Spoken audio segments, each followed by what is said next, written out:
السلام عليكم البنات، نتمنى تكونوا كاملين بخير وعلى خير، ومرحبا بكم في قناه رجاء شانيل.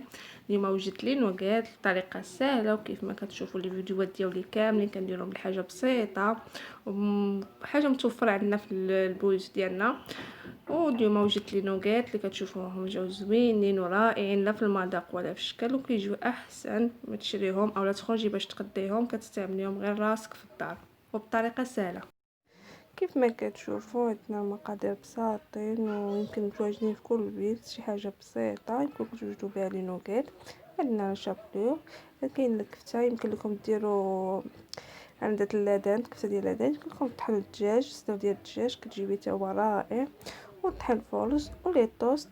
انا درت لي توست، درت 4 ظروفه وجوج بيضات وشويه الملحه وشويه الهريسه و العطريه درت انا كندير لي بزار والسكنجبير والخرقوم.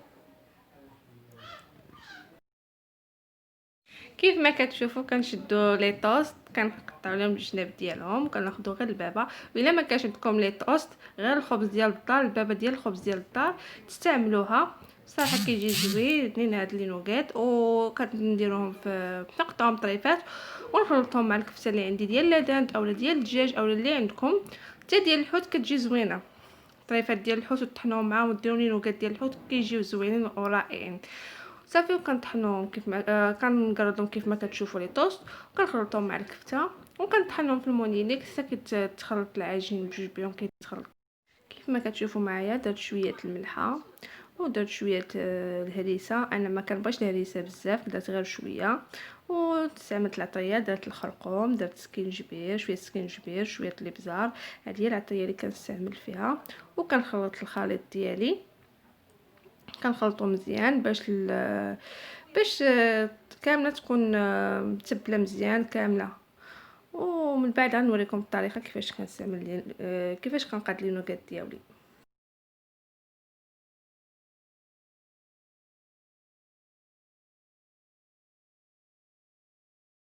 كيف ما كتشوفوا معايا شديت العجينه ديالي ديال لادانت درتها في اللاطه دلكتها خليتها رقيقه، وشديت بلاطو درت فيه بلاستيكه لحقاش غنديرو في الثلاجه. ولا مدلوش بلاستيكه غادي يلصق ليا داك لي نوغات ديالي غادي يلصق. كيف ما كتشوفوا في لا فيديو كنقطعهم طريفات وعاد نكمل لهم الطريقه ديالهم. وغير بشويه قطعهم لحقاش كيتجروا الجناب ديال الكفته، غير بشويه بشويه كيبغيو الخاطر، كيبغيو الموس يكون ماضي.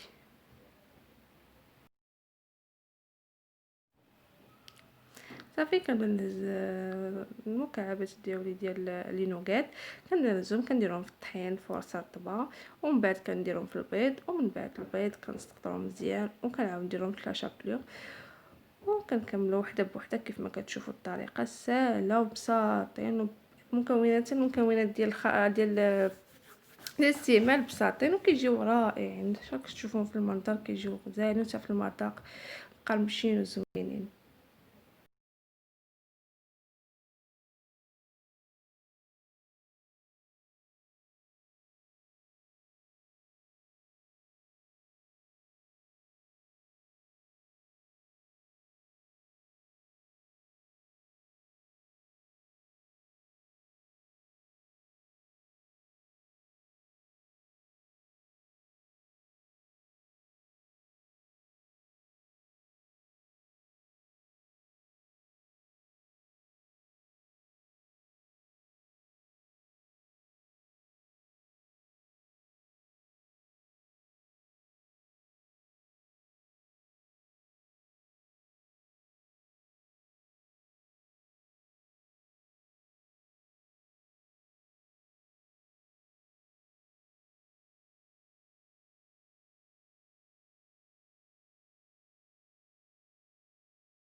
كيف ما كتشوفوا يمكن لكم توجدوا كميه كبيره وديروها في الفريغو، تخليها في بلاطو بحال هكا حتى كيجمدوا، وديروهم في ساشيات وخشيهم في الفريغو ما تيخسروش. وانا دابا غنديرهم في الثلاجه شويه يبردوا يشدوا في راسهم، عاد غادي نقليهم.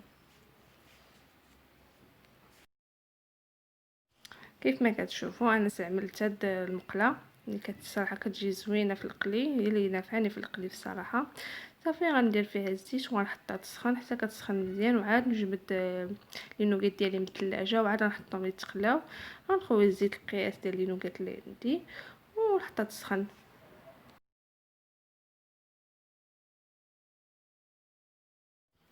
ودابا ملي سخنات ليا الزيت ديالي غنستف لي نوغيت في الشبيكه باش نحطهم يتقلاو في الزيت اللي سخونه.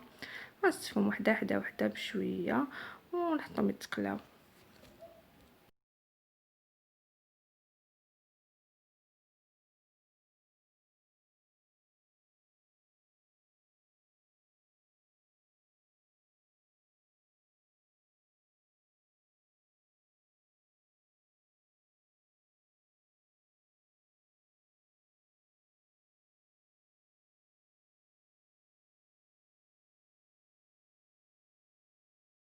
كيف ما كتشوفوا لي نوغيت ديالي وجدوا.